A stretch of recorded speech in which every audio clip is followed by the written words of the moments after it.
तो previous class we have seen about permanent magnet. इसमें दो इंपॉर्टेंट चीज हम परमानेंट मैग्नेट के बारे में देखे थे कि magnet is recognised by its pole strength and magnetic moment.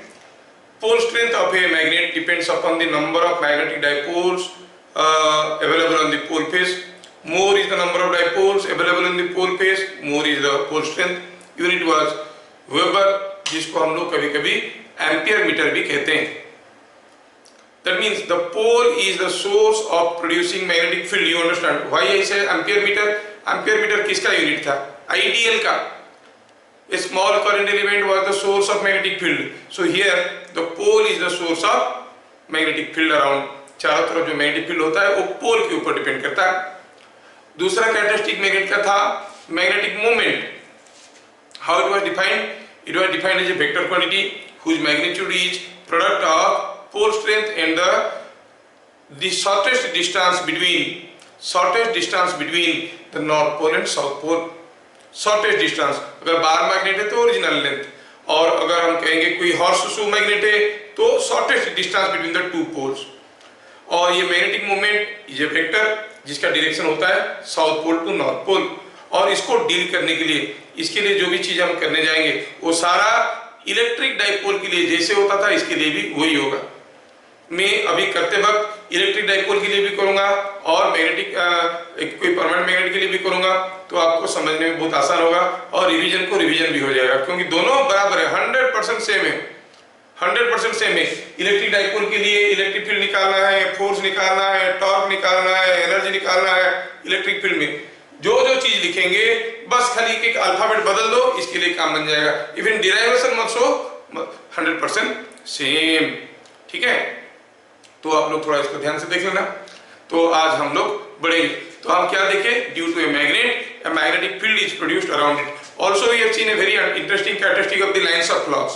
The lines of flux emanate, means come out from the north pole through external medium. They go to the south pole, and then from the south pole to north pole, they go through the magnet.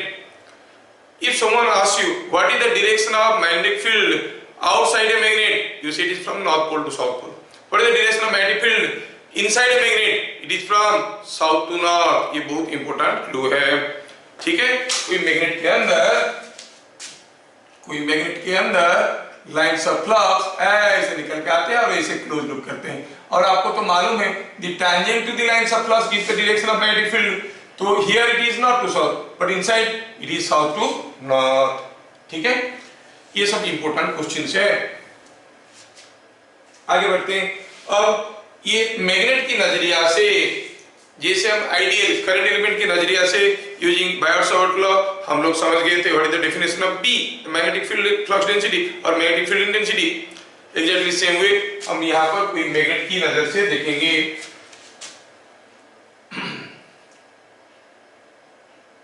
Magnetic field produced by a bar magnet. और ये bar magnet के लिए जब करेंगे हम एक short bar magnet के लिए करेंगे। खैर ठीक है, पहले हम शुरू तो करते हैं। तो इसको समझने के लिए पहले हमें कुछ टर्म्स को समझना पड़ेगा। क्या बताओ, इलेक्ट्रिक फील्ड किसी एक पॉइंट में आप कैसे डिफाइन करते थे? How you define a electric field eight A point? You said that you keep a +1 coulomb charge and see the net electrostatic force acting on it due to several charges and find the resultant force. The resultant force was E. Electric field intensity at any point E defined as the net electrostatic force acting on a +1 coulomb charge at that point. पहले से मैं बोल चुका हूँ, a positive charge is analogous to north pole, a negative charge is analogous to south pole. Now I want to define B. ये क्या हो गया? मैग्नेटिक फील्ड इंटेंसिटी, ठीक है। तो हम क्या कहेंगे? यहाँ पर जो चार्ज था वो charge was the source of electric field.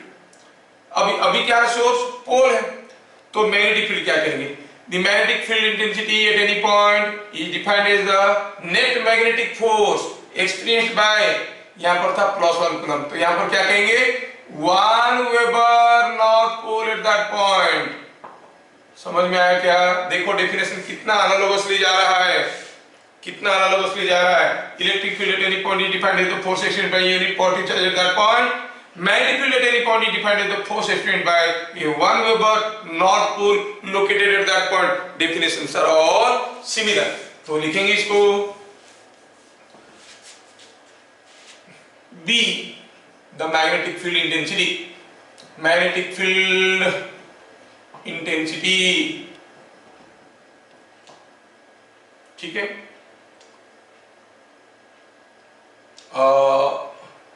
इससे थोड़ा सा पहले मैं कूलम्ब्स लॉ फॉर मैग्नेट्स बता देता हूं, क्योंकि वहां पर भी हम लोग कूलम्ब्स लॉ फॉर चार्जेस पढ़े थे.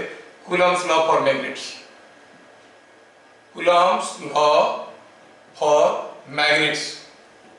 कोई आपको डेफिनेशन नहीं पूछने वाला है, कभी नहीं पूछा गया. You must know. Suppose there are two magnets and with pole strength P1 and P2. Pole strength P1 and P2.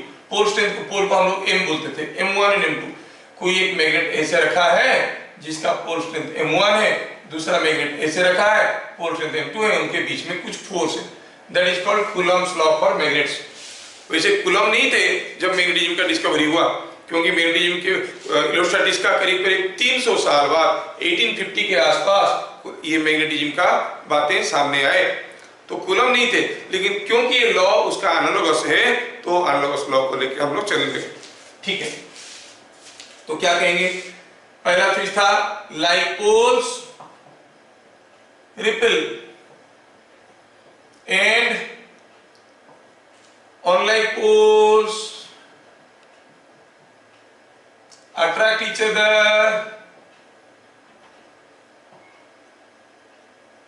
with equal and opposite forces. रट्टा मारने की कोई जरूरत नहीं है, क्योंकि कोई आपको डेफिनेशन नहीं पूछेगा, लेकिन आगे की चीज समझने के लिए चाहिए. दूसरा हुआ force between two poles is given by, सीधे सीधे लिखेंगे क्योंकि कोई डेफिनेशन नहीं पूछने वाला. F is equal to, उधर क्या होता था? K Q1 Q2 by R square ना. Q1 क्या था? Source of electric field. अब सोर्स ऑफ इलेक्ट्रिक फील्ड क्या है? पोल. तो कहेंगे K M1 M2 by R square. What is this K? वहां पर था 1 by 4 pi epsilon, लेकिन यहां पर ये हो जाएगा mu by 4 pi. क्या देखे इसमें से? जहां पर 1 by epsilon था वहां पर mu आ गया, जहां पर 1 by epsilon था वहां पर mu आ गया. ध्यान रखना, आगे इलेक्ट्रिक फील्ड का कोई भी फॉर्मूला को मैग्नेटिक फील्ड के फॉर्मूला में ट्रांसलेट करना है तो 1 by epsilon की जगह mu लेना है.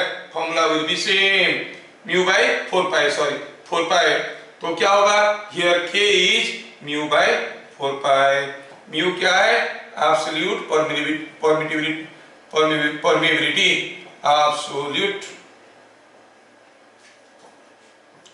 permeability. और इसके बारे में आपको मालूम है, ज्यादा नहीं बोलना है. क्या था ये? permeability. क्या? permeability given by mu 0 into mu r. ज्यादा नहीं बोलना है, सबके बारे में आपको मालूम है. So force between two magnetic poles is given by K M1 M2 by R square. और अक्सर हमें यहाँ पर ये ध्यान रखना है कि 1 by epsilon जहाँ mu आ गया, K का वैल्यू है mu by 4 pi. अच्छा, no question will directly come on this, nor anyone will ask you what is the Coulomb's law for magnets. Sir क्यों बताएं? आपको पता चल जाएगा क्यों बताएं. Point number 2, magnetic field intensity.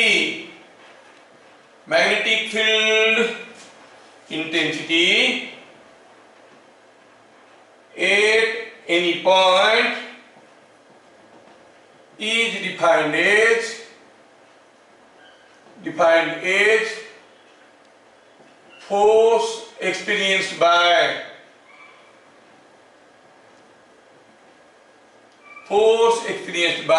a unit, means 1 Weber, north pole at that point. वहां पर क्या क्या होता था, यूनिट पॉजिटिव चार्ज, यहाँ पर हो रहा है यूनिट मींस 1 वेबर, पॉजिटिव की जगह नॉर्थ पोल। ठीक है, if a m weber pole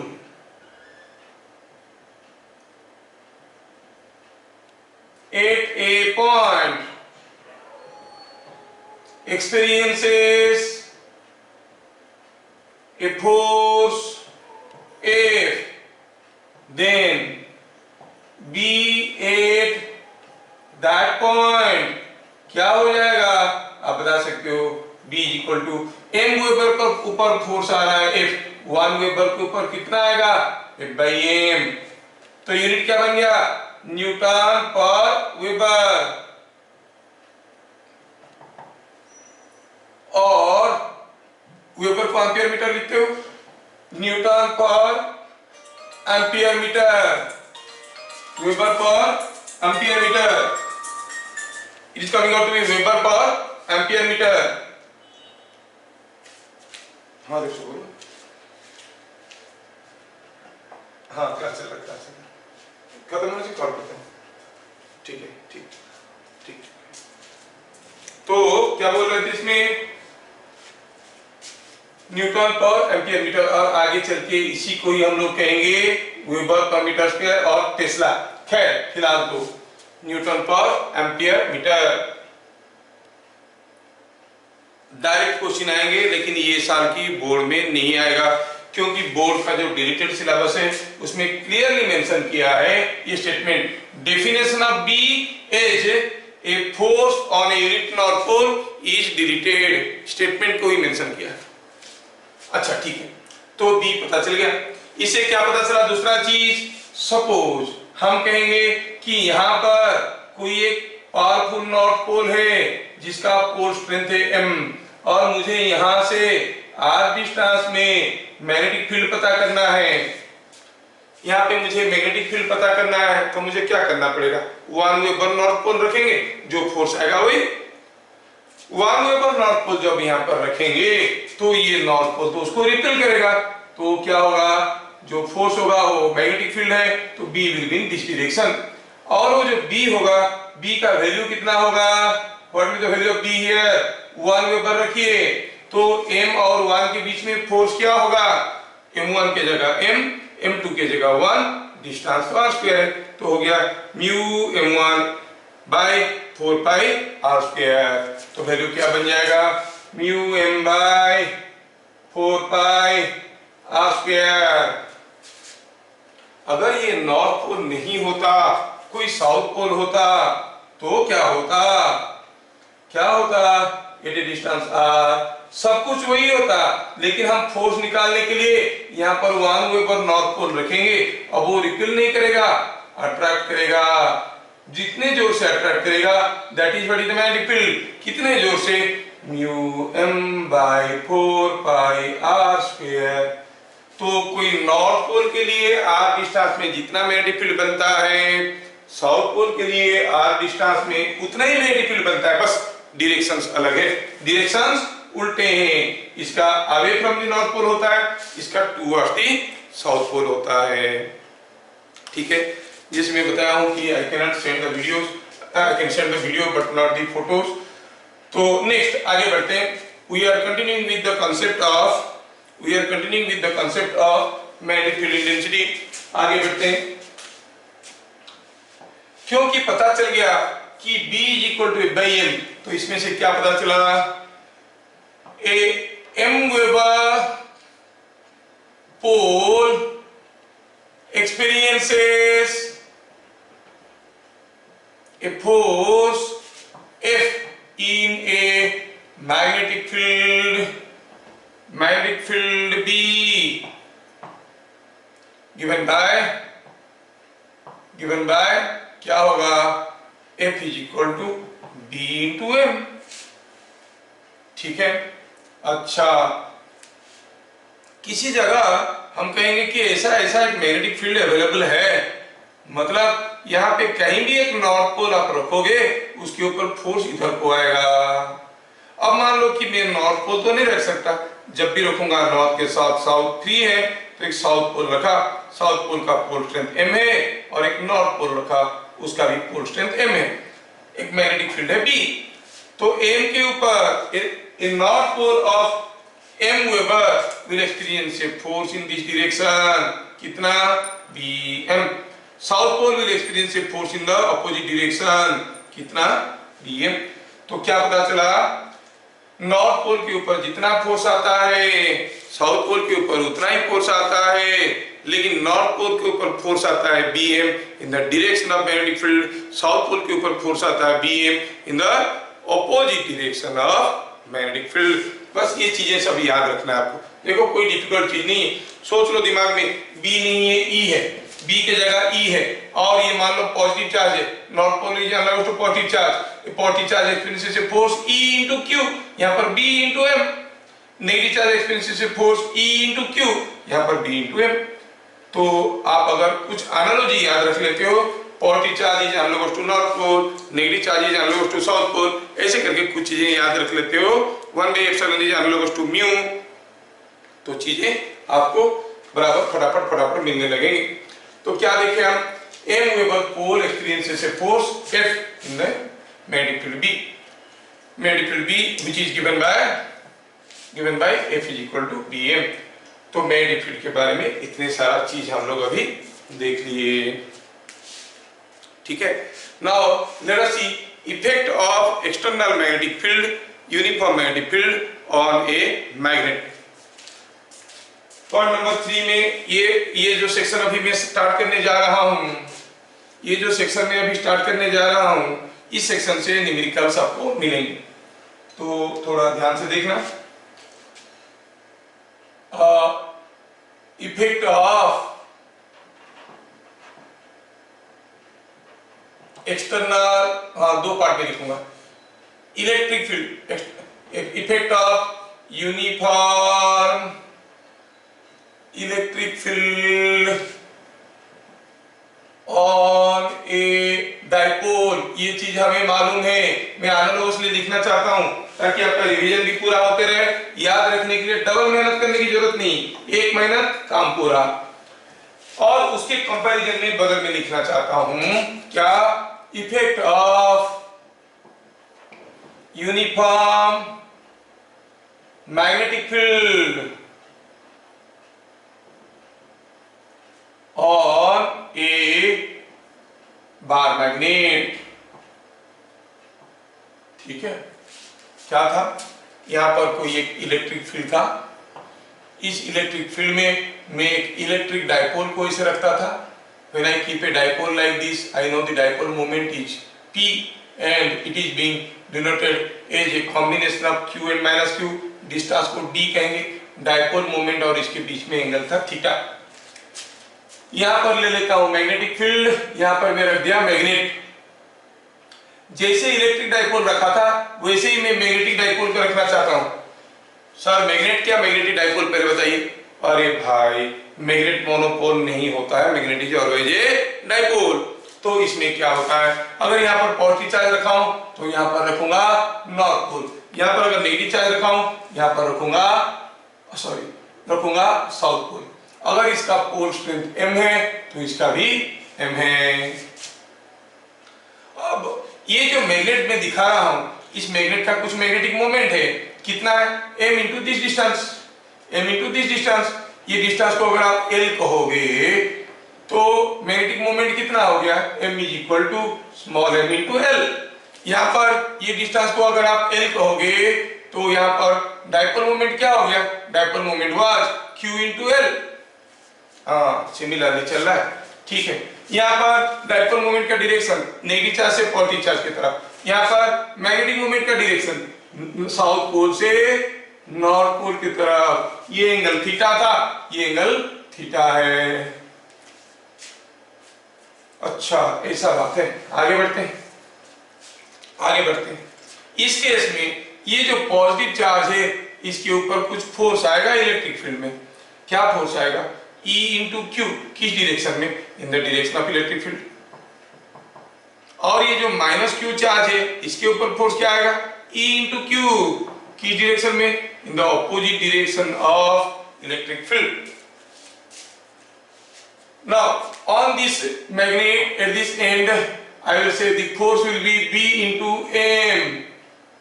Similarly here B into M. ठीक है, क्या समझ में आया?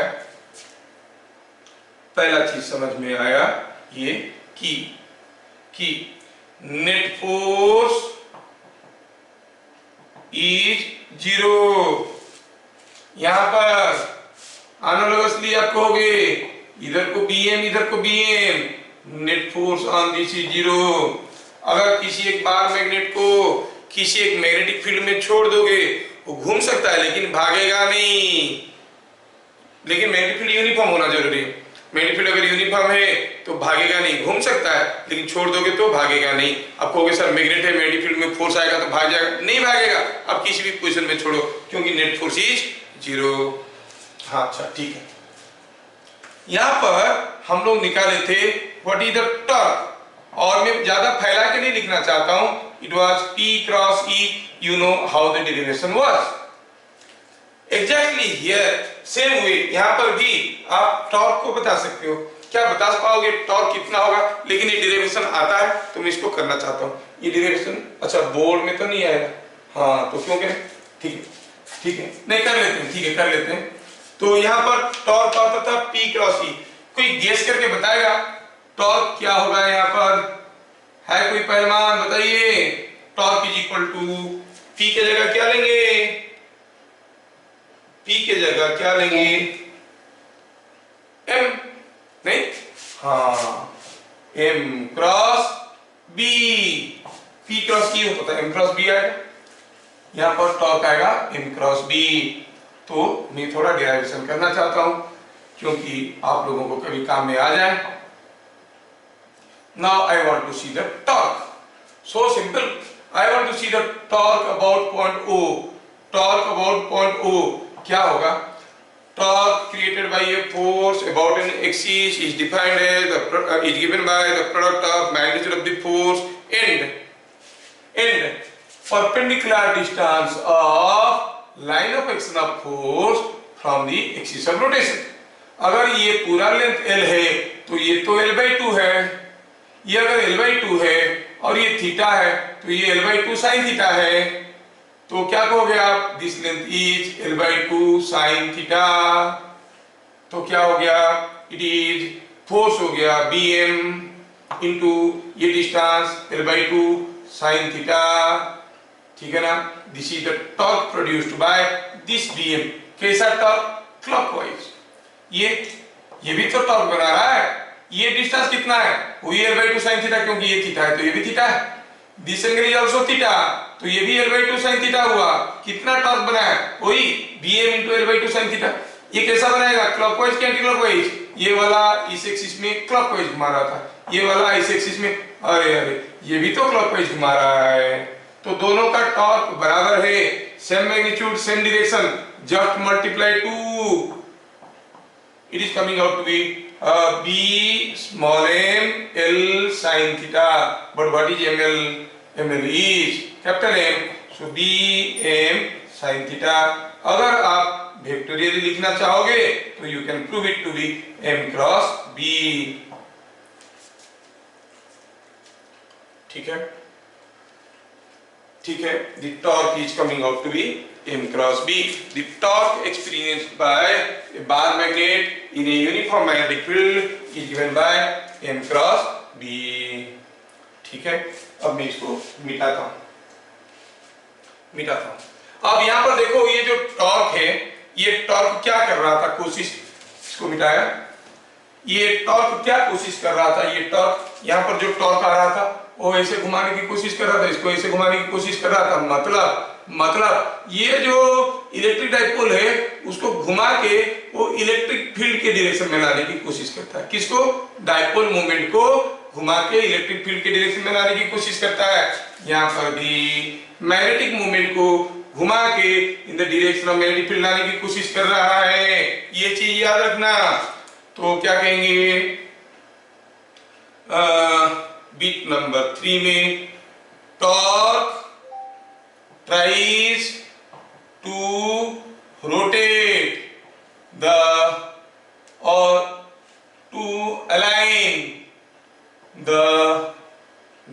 moment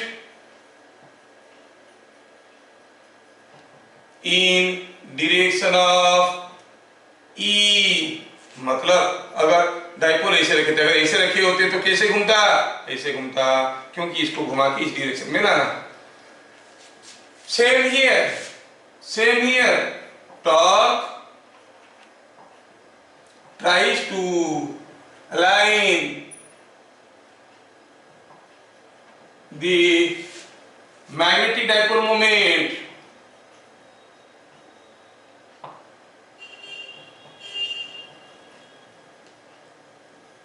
in direction of B।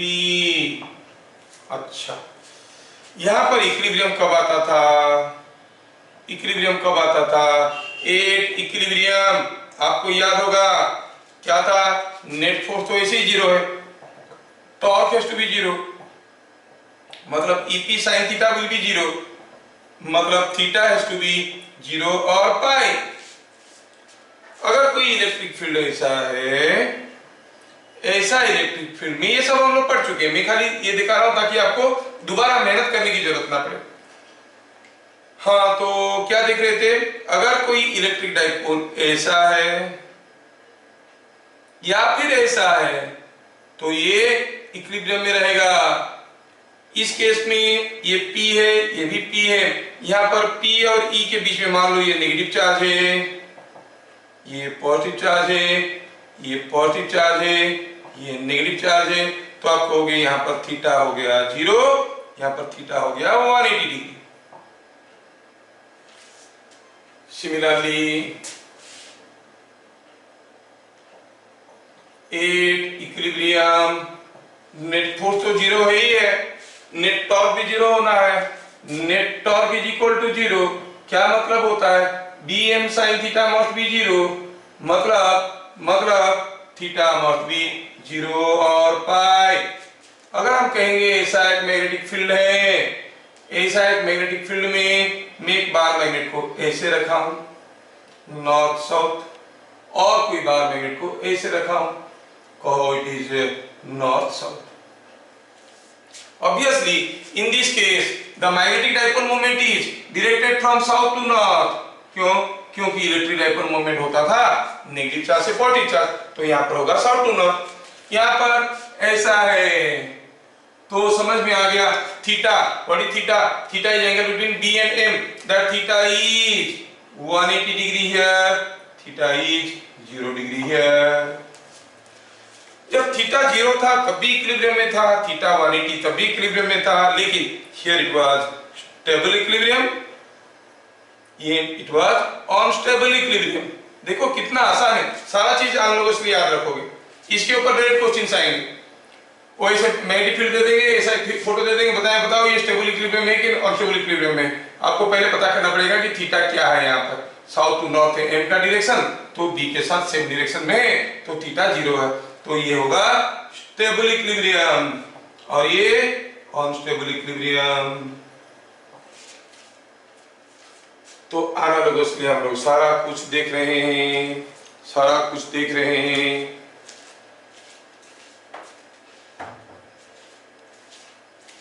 ठीक है, नेक्स्ट हम देखेंगे कि अगर, हाँ इसको बिठाते हैं, बीट नंबर 4 हो गया, बीट नंबर 5 में जाएंगे। बीट नंबर 5 में जाएंगे तो क्या कहेंगे,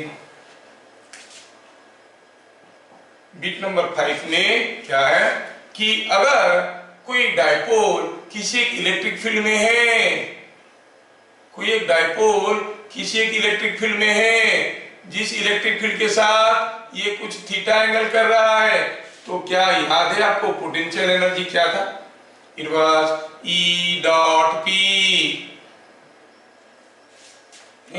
it was minus of E dot P, minus of E dot P और EP cos थीटा। याद नहीं है तो याद कर लो भैया, मैं क्या कर सकता हूं, याद करवाने का काम मेरा नहीं है, भूल गए हो तो देख लो कैसे हुआ। E डॉट P ये नेगेटिव चार्ज है और इलेक्ट्रिक फील्ड को उल्टा डायरेक्शन में जाएंगे, पोटेंशियल बढ़ता है, नेगेटिव चार्ज के पास ज्यादा पोटेंशियल है, मतलब negative potential energy is more, positive potential energy is less, overall potential energy is negative.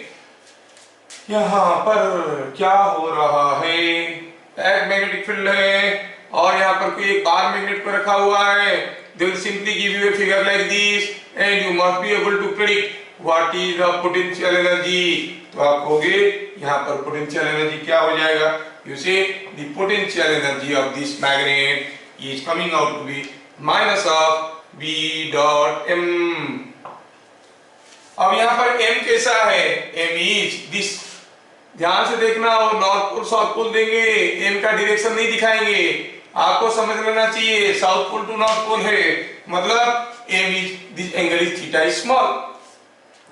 For example they may ask you a question like this, here was a magnetic field, in this magnetic field a bar magnet is held like this is north pole, this is south pole, this is 30 degree, और pole strength कितना है, m है, length of the magnet कितना है, l है। what is the potential energy of the bar magnet? ओह हमारे पास तो formula है माइनस b डॉट m, बहुत सिंपल है, b तो b है, डॉट m कितना है, m is m into this distance कितना है, l किस डायरेक्शन में है, ऐसा है, जिसको आप चाहो तो बी एम कॉस थीटा लिख सकते हो। तो बी का मैग्नीट्यूड हुआ बी, एम का मैग्नीट्यूड हुआ M into L, pole strength into length gives you the magnetic moment into cos theta. कोई बताएगा थीटा कितना है इस केस में, what is the value of theta here, 60। मोर के साथ छोड़ देंगे तेरे को। Theta is angle between B and M. M कैसा है भैया, एम इज लाइक दिस, थोड़ा हड़बड़ा मत मेरे भाई, ये अगर 30 डिग्री है, this is what is the angle which is 150 degree, तो you write B M L cos 150। बन गया क्वेश्चन, देखो ये आ गया और ये लड़का फेल हो गया, मैं क्या कर सकता हूं बताओ, प्लीज फोकस, इतना ही आएगा, just this much they will ask what is the potential energy associated with the bar magnet. तो आपको समझ में आना चाहिए, एक तो फॉर्मूला आना चाहिए, फॉर्मूला आने से भी उसका सही मतलब समझ में आना चाहिए, थीटा किसको लेंगे वो भी समझ में आना चाहिए, आखिर में कैलकुलेशन सही होना चाहिए, उसके बाद तकदीर भी सही होना चाहिए, ठीक है। तो ठीक है, तो ये हो गई हमारा potential energy is B minus B dot M. दूसरा चीज ये था जो बार बार आता है, वो चीज इसमें बार बार आता है, वो ये है कि अगर कोई electric dipole already electric field के डायरेक्शन में था, that means it was in stable equilibrium configuration, ऐसे था, इसको घुमा के ऐसा पोजीशन में लाना है कि जब वो यहां से थीटा घुमा के लाना है, थीटा घुमा के लाना है, तो क्या वर्क करना पड़ेगा, जो भी वर्क करेंगे that will the potential energy change in potential energy. तो हम क्या कहते थे, work done in giving a dipole an angular displacement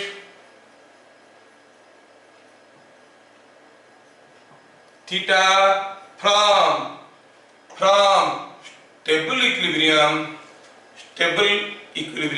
position। क्या है किसी को याद, क्या करते थे, यहाँ का एनर्जी कितना, minus P cos theta, minus P cos theta minus यहाँ का energy final energy minus initial energy, initially क्या था माइनस पीई कॉस 0, कितना हो गया, it was PE into 1 minus cos theta. Exactly the same way you want to write the case here. देखो अगर हमें लिखना है कि कोई एक मैग्नेटिक फील्ड में, कोई एक बार मैग्नेट ऐसे रखा हुआ था, सॉरी, कोई एक बार मैग्नेट ऐसे रखा हुआ था, ये नॉर्थ पोल था, ये साउथ पोल था, और इसको हम घुमा के कुछ ऐसा पोजीशन में ले आए, थीटा घुमा दिए, और पता करना है कि what is the work done. So now I want to translate this entire thing here, I want you to read out what will be the translation.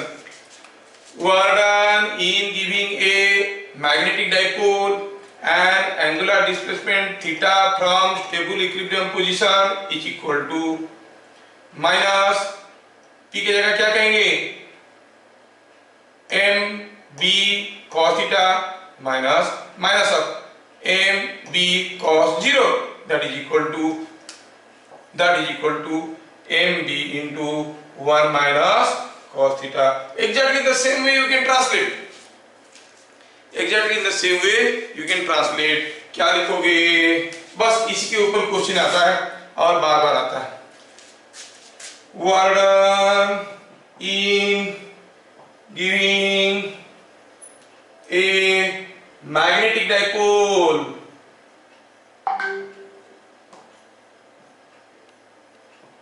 and angular displacement theta from stable equilibrium configuration equal to, जो लिख रहे थे वही लिखेंगे, minus यहाँ का energy, यहाँ पर एनर्जी क्या है, ये नॉर्थ पोल है, ये साउथ पोल है, तो मतलब magnetic moment is from south to north, मतलब ऐसा है. तो थीटा घुमा दिए, फाइन. तो पहले फाइनली क्या था, minus M B cos theta, ये फाइनल एनर्जी कौन सा पोजीशन में, पोजीशन 2 में. पोजीशन 1 में जो एनर्जी था माइनस एम बी कॉस 0, क्योंकि स्टेबल पोजीशन से घुमा रहे हैं, तो आंसर क्या आएगा, M B into 1 minus cos theta, M B into 1 minus cos theta. कहने का मतलब है all intelligent brains will see the analogy and they can remember everything if they remember the things of electric dipole. Analogously they can develop all formulae for a magnetic dipole.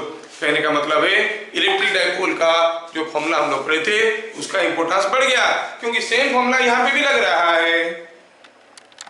अब इस chapter का सबसे important topic सोच सकते हो इसको, बाकी सारे 1 मार्क वाले थे और जब बोर्ड में आता था, लेकिन जेई में आने के लिए क्वेश्चन तो इक्का दुक्का गया, जो हम लोग देख रहे थे. क्या बताओ, वो मैग्नेट को बेंड कर दिया, मैग्नेटिक मोमेंट क्या होगा, वो सब थोड़े थोड़े क्वेश्चन थे. लेकिन अभी हम जेई के लिए जो इंपोर्टेंट चीजें अभी स्टार्ट हो रहा है, ध्यान से देखना, जो लोग जेई के लिए इंटरेस्ट रखते हो. और बोर्ड में तो ये सब इंपोर्टेंट था ही, लेकिन 2-3 मार्क वाले क्वेश्चन होते थे. क्या लिखेंगे, period of small oscillation of a bar magnet in a uniform magnetic field.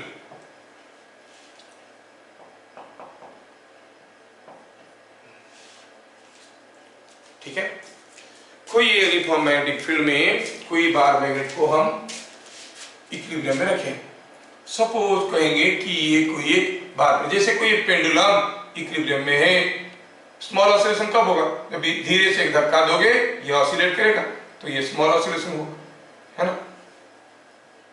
तो यहाँ पर ऐसा कोई एक बी था, इसमें क्या था कि एक मैग्नेट को ऐसे रखा गया था, it was in this position, the magnet was in this position, तो it was in stable equilibrium configuration. ये नॉर्थ पोल था, ये साउथ पोल था. मैं मैग्नेट को क्या करता हूँ, थोड़ा सा ऐसे घुमा देता हूँ, ऐसे घुमा दूंगा तो क्या होगा, आप जानते हैं कि it will experience a torque. That torque will try to align it in the direction of magnetic field, तो घुमा के इधर लाएगा, लेकिन यहाँ पर आने के बाद रुकेगा नहीं, इधर पार हो जाएगा, फिर इधर से खींच के इधर लाएगा, and it will start oscillating. When the oscillation is small, means angular amplitude of oscillation is small, we want to know what is the time period. Clear? Suppose इसको मैं एक छोटा सा मैग्नेटिक एंगुलर डिस्प्लेसमेंट दिया, बोलने के लिए छोटा सा बोला, दिखाने के लिए थोड़ा ज्यादा दिखा दिया, ताकि कैलकुलेशंस में शो कर सकता हूं. अब ये था आपका नॉर्थ पोल, ये था आपका साउथ पोल, मतलब ये जो आपका मैग्नेटिक मोमेंट था, it was directed from south pole to north pole. ठीक है, let the magnetic moment dipole moment is given a small angular displacement theta from stable equilibrium configuration. ठीक है, जैसे दिए तो इमीडिएटली इसके ऊपर एक टॉर्क आएगा, restoring torque. Restoring torque. Why you call it restoring torque? Because the torque is trying to bring it or to restore its original position. Restoring torque is कितना है, कैसा टॉर्क होगा सोचो. हम एंगुलर डिस्प्लेसमेंट दिए थे ऐसे, थीटा ऐसे दिए थे, टॉर्क तो ऐसे आएगा. कितना है, you know it is bm sin theta. But for small theta, you know sin theta is equal to theta. So क्या मिला, torque is bm theta. It is clearly seen that the torque is,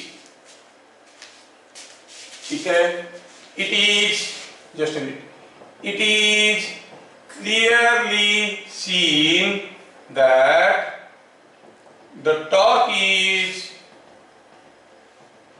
opposite to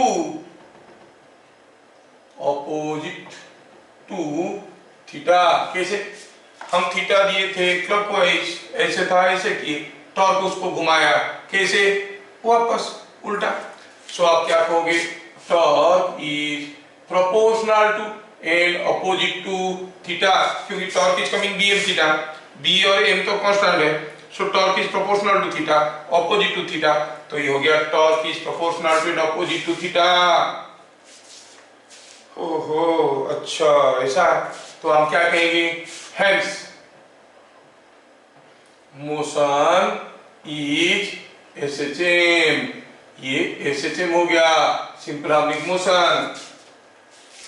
ठीक है, तो क्या कहेंगे, angular acceleration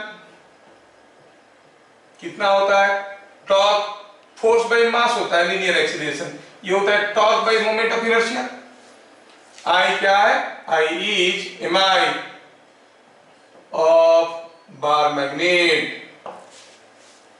ठीक है, तो कितना आएगा, ये टॉर्क था bm theta, bm theta by I. For SHM आप जानते हो लीनियर एक्सीलरेशन क्या होता था, ओमेगा स्क्वायर x. भूल गए होगे, बचपन में पढ़े थे. सिमिलरली एंगुलर एक्सीलरेशन क्या होता है, एंगुलर एक्सीलरेशन होता है ओमेगा स्क्वायर थीटा. बस ओमेगा स्क्वायर का वैल्यू आया bm बाय I और ओमेगा का वैल्यू आया root over of bm by I और टाइम पीरियड हो गया 2 pi by omega, that is 2 pi root over of I by bm. बहुत ही इंपॉर्टेंट फॉर्मूला है, ढेर सारे वैरायटी के क्वेश्चन इसके ऊपर आते हैं. If a bar magnet is given a small angular displacement from its stable equilibrium position in a uniform magnetic field, it will execute SHM with a time period 2 pi root over I by bm. एक vibration magnetometer करके जो इस principal पे काम करता है, कोई एक अननोन मैग्नेट का मैग्नेटिक मोमेंट जानने का तरीका, वाइब्रेशन मैग्नेटोमीटर. तो ये इस तरीके से काम करता है. So 2 pi root over I by bm. ये हो गया हमारा period of small oscillation of a bar magnet. तो अभी हम देखेंगे कि इसके ऊपर कैसे छोटे छोटे क्वेश्चंस आते हैं, देखेंगे. ठीक है, छोटे छोटे क्वेश्चन थोड़ा देख लेंगे. तो फॉर्मूला तो आप लोग देख लिए. नाउ क्वेश्चन क्या आता है, जो बहुत रेगुलरली आता है और बहुत सारे मेडिकल एंट्रेंसेस में भी आया है. मुझे याद नहीं आ रहा है किसी बोर्ड एग्जाम में देखा हूं कि नहीं देखा हूं, लेकिन वेरी कॉमन क्वेश्चन है, but not available in the book. JEE में आने के लायक क्वेश्चन है. क्वेश्चन क्या है, the period of small oscillation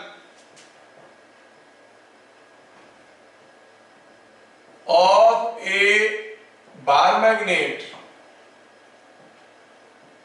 in a uniform magnetic field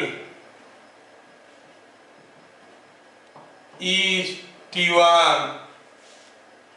ठीक है, तो हुआ क्या है यहाँ पे, मैं बार मैग्नेट को ऑसिलेट करवाया, मतलब हुआ यूं है कि आप एक ऐसे मैग्नेटिक फील्ड दिए हो, इसमें कोई एक बार मैग्नेट को झुला दिए हो।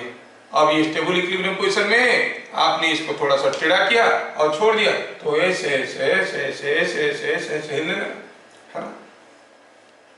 खैर, तो टाइम पीरियड क्या दिया है, T1। ठीक है, you must be able to imagine the case, खाली फॉर्मूले पे मत जाओ। ठीक है, अकल में लगाओ, ये बार मैग्नेट है, ये ऐसे झूल रहा है by means of A thread, ये ऊपर वाला थ्रेड है, ऐसे झूल रहा है, यहाँ पर मैग्नेटिक फील्ड है, तो नीचे वाला bar magnet stable equilibrium configuration में, इसको मैं थोड़ा सा टेढ़ा किया और छोड़ दिया, तो ये ऐसे ऐसे ऐसे ऐसे हिलने लगा, है ना। तो हम कहेंगे कि period of small oscillation is T1। If the bar magnet, if the magnet is laterally or longitudinally cut into two halves and one part is used in same magnetic field,